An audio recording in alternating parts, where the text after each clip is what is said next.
함께 기도하심으로 12월 2일 화요일 매일 예배 시작하겠습니다. 기도합니다.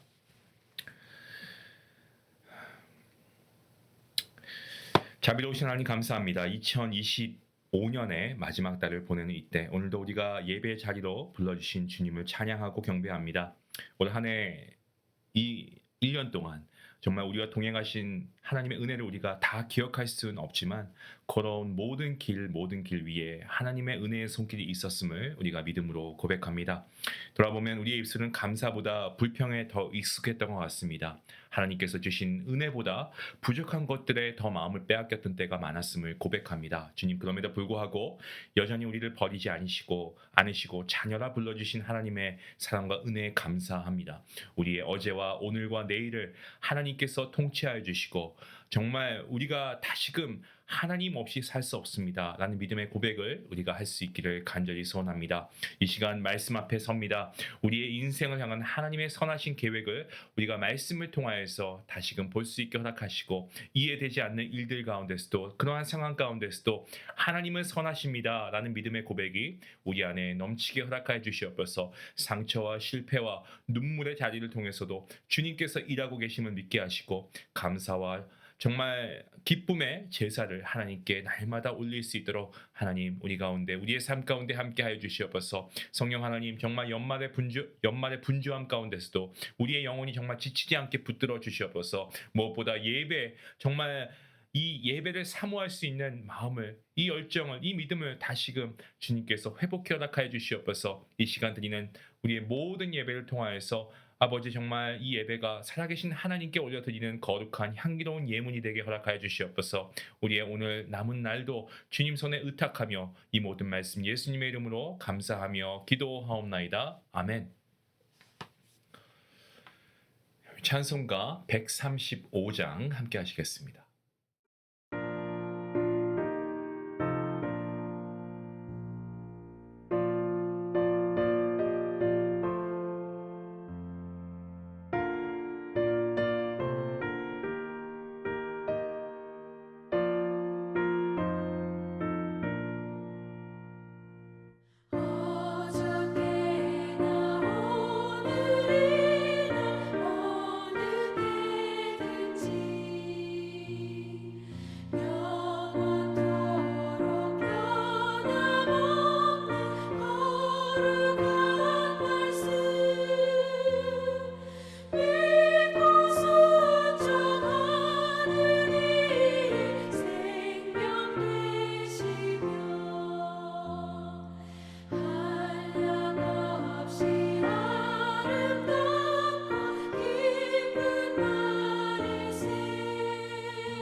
오늘 함께 볼 말씀은 어제의 말씀에 이어서 여호수아 11장입니다. 16절부터 23절까지의 말씀 되겠습니다.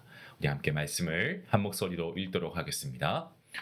여호수아가 이같이 그 온 땅 곧 산지와 온 네겝과 고센 온 땅과 평지와 아라바와 이스라엘 산지와 평지를 점령하였으니 곧 세일로 올라가는 한락산에서부터 헤르몬산 아래 레바논 골짜기의 바알갓까지라. 그들의 왕들을 모두 잡아 쳐 죽였으며 여호수아가 그 모든 왕들과 싸운 지가 오랫동안이라. 기브온 주민 히위 족속 외에는 이스라엘 자손과 화친한 성읍이 하나도 없고 이스라엘 자손이 싸워서 다 점령하였으니 그들의 마음이 완악하여 이스라엘을 대적하여 싸우러 온 것은 여호와께서 그리하게 하신 것이라. 그들을 진멸하여 바치게 하여 은혜를 입지 못하게 하시고 여호와께서 모세에게 명령하신 대로 그들을 멸하려 하심이었더라. 그때 여호수아가 가서 산지와 헤브론과 드빌과 아납과 유다 온 산지와 이스라엘의 온 산지에서 아낙 사람들을 멸절하고 그가 또 그들의 성읍들을 진멸하여 바쳤으므로 이스라엘 자손의 땅에는 아낙 사람들이 하나도 남지 아니하였고 가사와 가드와 아스돗에만 남았더라.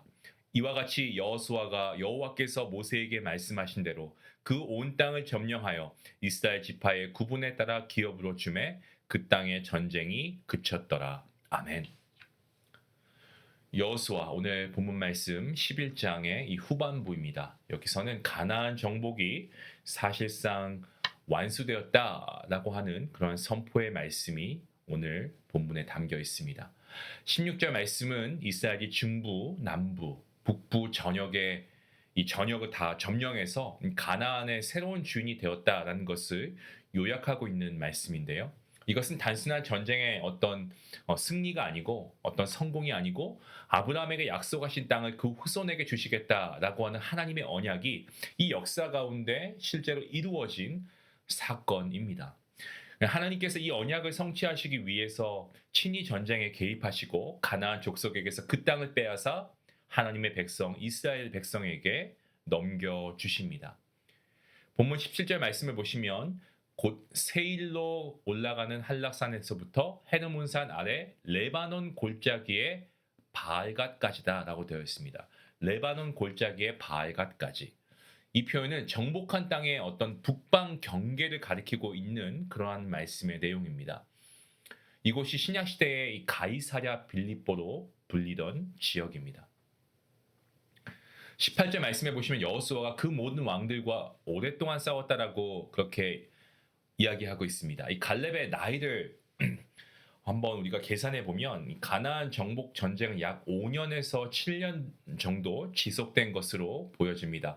하나님께서는 이 긴 시간 동안 이스라엘과 함께 싸우시며 그들이 약속의 땅을 실제로 차지할 수 있도록 신실하게 역사해 주셨습니다. 이 7년이라고 하는 고통의 시간, 하지만 동시에 하나님의 임재와 능력을 깊이 체험하는 시간이었고 하나님의 백성으로 어떻게 살아야 하는가를 훈련받는 그런 트레인 받는 시간이었습니다. 이스라엘 백성들은 이 과정 가운데서 하나님의 명령에 대한 철저한 순종, 이것이 결국 하나님의 역사를 체험하는 길이구나라는 것을 분명하게 배워나갔습니다. 20절 말씀을 보시면 가나안 족속들이 이스라엘과 화친하지 않고 끝까지 대적하도록 내버려 두신 하나님의 섭리를 설명하고 있습니다. 이렇게 말씀이 이야기하고 있습니다. 그들의 마음이 완악하여 이스라엘을 대적하여 싸우러 온 것은 여호와께서 그리하게 하신 것이다. 이 말씀은 원래 부드러운 마음을 억지로 강팍하게 만드셨다 이런 뜻이 아닙니다. 여러분 성경 읽으실 때 오역하시면 안 됩니다. 그런 뜻이 아니고 이미 죄로 가득 차 강팍해진 마음을 하나님께서는 그냥 내버려 두셨다라고 하는 의미가 옳습니다. 애굽의 바로가 어땠습니까? 이 바로가 완악한 마음으로 출애굽을 막았을 때 하나님께서 이 바로 왕을 그냥 그대로 두신 것과 동일한 그러한 표현입니다.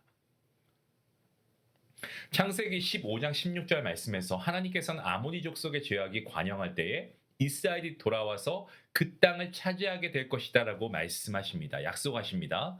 근데 지금이 바로 그때가 된 겁니다. 강박하고 완악한 마음의 책임은 하나님께 있는 것이 아니고 죄 가운데 있으면서도 회개하지 않고 스스로 마음을 닫아버린 가나안 사람들에게 있는 것이죠. 하나님께서 마음을 부드럽게 이끄실 때가 은혜의 때이고 그 부르심을 거듭 거절하고 강박한 마음으로 그냥 그 상태로 남는 것은요. 이건 결국 어떻습니까? 심판으로 가는 그러한 지름길이 될 수밖에 없습니다. 본문 21절과 22절 말씀을 보시면 특별히 아낙 사람을 진멸한 사실을 강조하고 있습니다. 이들은 어떻습니까? 처음 가나안 정탐 때에 이스라엘을 두려움에 빠뜨렸던 거인족입니다. 우리는 메뚜기 같다라고 느끼게 만들었던 존재였습니다. 그때 불신앙의 보고로 인해서 어떻습니까? 우리가 잘 알고 있는 것처럼 이스라엘 가나안 입성이 40년이나 지연되었습니다. 그런데 지금 여호수아는 어떻습니까? 그 아낙 사람들을 헤브론과 그 일대에서 완전히 제거합니다. 자, 이것은 과거에 이스라엘을 마비시켰던 어떤 공포의 대상도 믿음 안에서 하나님을 의지할 때는 어떻습니까? 더 이상 걸림돌이 될 수 없다라는 것을 보여주는 아주 상징적인 사건입니다. 다만 블레셋 지역인 가사, 가드, 이 아스도레는 아낙 사람들이 남아 있었고 이것은 여호수아의 정복이 이 지리적으로 전 지역을 구석구석까지 완전히 쓸어버렸다라는 의미는 아니다라는 것을 보여주기도 합니다. 여호수아는 이 내륙 평야와 산지를 중심으로 해서 이 주요 거점들을 다 장악합니다. 그리고 남은 해변 지역과 세부 지역들은 각 지파가 후에 계속해서 점령해 나가야 할 과제로 남겨졌습니다. 그래서 23절 말씀을 보시면 온 땅을 점령하여 라는 말이 나오죠. 이 말은 가나안 족속의 세력이 더 이상 이스라엘을 위협할 수 없을 정도로 약화되었고 실제 이 지배권이 이스라엘에게로 넘어갔다라는 의미로 이해할 수 있습니다. 역사적으로 봐도 가나안의 완전한 통제는 다윗과 솔로몬 시대에 이르게 되어서야 크게 성취가 되었고요. 그때까지 이스라엘은 남은 가나안 족속들과 계속해서 크고 작은 싸움을 계속해서 해나가야만 했습니다. 오늘 말씀을 우리가 한번 정리해 볼까요? 한 세 가지 정도 우리가 메시지를 얻을 수 있을 것 같습니다. 첫 번째로 하나님은 신실하신 분이시기 때문에 오래 걸리는 것처럼 우리가 보여도 하나님의 약속은 반드시 이루어집니다. 하나님은 그 약속을 반드시 이루시죠. 7년 동안 걸친 긴 전쟁과 수많은 위기 가운데서 하나님은 한 번 하신 약속 절대 잊지 않으시고 결국에 이스라엘 백성들이 정말 가나안을 기업으로 받을 수 있도록 하나님께서 이끄십니다. 우리의 삶에서도 하나님의 약속이 더디게 보일 때가 있습니다. 하지만 그 시간조차 우리를 훈련시키시고 하나님을 더 깊게 알게 하시는 은혜의 과정임을 믿어야 하겠습니다. 우리에게 주시는 또 하나의 메시지는 뭡니까? 이스라엘은 여호수아 이 리더의 인도 아래 하나님의 명령에 순종합니다. 그래서 약속의 땅을 받게 됩니다. 실력과 조건으로 보면 결코 이길 수 없는 전쟁 아닙니까? 그런데 하나님의 말씀에 순종하는 그 믿음이 하나님을 일하시게 하고 하나님께서 그들을 승리케 하십니다. 실제 땅의 주인으로 이스라엘 백성들이 바뀌어지는 거죠. 순종은 여러분 추상적인 덕목이 아닙니다. 실제 인생의 방향과 또 그 결과를 바꾸는 가장 현실적인 길, 바로 이것이 순종입니다. 또 하나 우리에게 주는 오늘 말씀의 메시지는 하나님께서 우리의 마음을 아직 부드럽게 만져주시고 회개할 기회를 주고 계실 때가 이때가 가장 복된 때라고 하는 사실입니다. 마음이 강박해져서 하나님의 음성을 들어도 감동이 없고 말씀 앞에서도 돌같이 굳어버린 그런 상태는 그냥 그렇게 두시는 하나님의 심판의 한 형태일 수 있습니다. 때문에 오늘 내 안에 어떤 교만이나 정죄함이나 인색함이나 미움 이러한 강박함의 뿌리가 여러분 있다라고 생각된다면 더 늦기 전에 여러분 회개하십시오. 하나님께 돌아가셔야 합니다. 사랑하는 성도 여러분, 하나님께서는 능력과 사랑과 절제하는 마음을 주시는 분이시고요. 무엇보다 사랑이 허다한 죄를 덮는다라고 말씀하십니다. 강박한 마음은 나도 망하게 되고 내 주변의 이웃도 다 상하게 합니다. 하지만 순종과 사랑과 배려의 마음은 나뿐만이 아니고 주변 사람을 함께 살립니다. 오늘도 하나님의 신실하심 안에 머무르고 우리가 말씀에 순종하고 마음이 굳어지지 않도록 성령 하나님의 도우심을 구하는 우리 중앙가족 모두가 될 수 있길 원합니다. 그렇게 할 때 하나님께서 저와 여러분의 마음을 부드러운 마음으로 빚으시고 하나님께서 생명의 통로로 사용해 주실 줄로 믿습니다. 이러한 믿음을 가지고 나아가는 우리 복된 성도님들 될 수 있기를 주님의 이름으로 축원합니다. 기도하시겠습니다. 살아계신 하나님 감사합니다. 하나님은 신실하십니다. 그 하나님의 신실하심 가운데 거하게 하여 주시고 정말 하나님 말씀에 순종하여서 하나님께 응답하며 또한 우리의 마음이 강팍해지지 않도록 항상 우리가 말씀을 보고 기도할 수 있도록 인도해 주시옵소서. 나의 주변 이웃을 향한 생명의 축복의 통로가 되는 길이 사랑의 마음이 없으면 불가능하다라는 사실을 우리가 마음에 다시금 새기고 하나님을 기쁘시게 하는 것이 무엇인가를 우리가 마음에 다시금 깊이 새기며 살아가는 복된 그리스도인들 우리 중앙가족들 되게 허락하여 주시옵소서. 감사하며 예수님의 이름으로 기도합니다. 아멘. 여러분 지금 내 인생에서 이미 이루어졌는데도 아직 감사하지 못하고 있는 하나님의 약속이 무엇입니까? 가나안 정복, 수백 년 전에 아브라함에게 하신 약속이 마침내 눈에 보이는 현실이 된 사건 아니겠습니까? 그런데 이스라엘은 그 과정을 지나면서도 수없이 불평하고 두려워했죠. 오늘 우리의 삶을 돌아볼 때, 여러분의 삶을 돌아볼 때 하나님이 이미 지키신 약속, 이미 이루어주신 은혜, 이미 열어주신 길들이 분명히 있는데 여전히 안 된 것만 보고 낙심하고 있지는 않은지 여러분 한번 우리가 되짚어 볼 수 있기 원합니다. 그리고 오늘 하루 하나님 이미 내 삶 속에서 이루어주신 약속과 은혜를 기억하게 하시고 그 위에 서서 우리가 믿음으로 하나님 말씀에 순종케 해 주시옵소서. 기도하며 묵상할 수 있기를 원합니다. 우리 같이 함께 기도하겠습니다.